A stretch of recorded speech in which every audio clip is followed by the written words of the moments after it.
One day அம்மா வீட்டுக்கு போயிருந்தேன் அப்படின்னு நேற்று வ்ளாகில் சொன்னேன் இல்லையா? அந்த ஒன் டே போகிறதுக்காக விஜயவாடாலேருந்து நாங்கள் வந்து சென்னைக்காக ட்ரெயினில் கிளம்பலான்னு போயிருந்தோம்.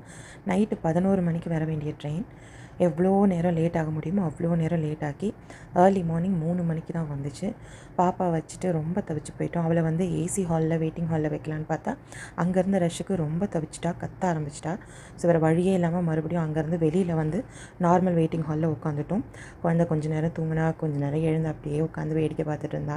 நான் கொஞ்சம் நேரம், அவங்க அப்பா கொஞ்சம் நேரம் மாற்றி மாற்றி வச்சு அவளை சமாதானப்படுத்தி ஒரு வழியாக ட்ரெயின் இதோ வருது அதோ வருதுன்னு சொல்லி 3 மணிக்கு ட்ரெயின் வந்ததுக்கப்புறம் அவளை உள்ளே ஏற்றி செட்டில் பண்ணி படுக்க வச்சு தூங்க வைக்க 4:30 மணிக்கு மேலே ஆகிடுச்சு.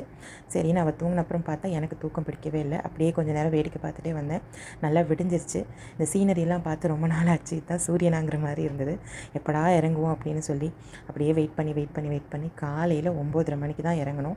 6:30 மணிக்கு இறங்க வேண்டியவங்க 3 மணி நேரம் லேட்டாக 9:30க்கு இறங்கணும். ஸோ எதுக்கு வந்தேன் அப்படிங்கிறத இன்னும் சொல்லவே இல்லைல்ல. கண்டிப்பாக நாளைக்கு வ்ளாகில் சொல்கிறேன்.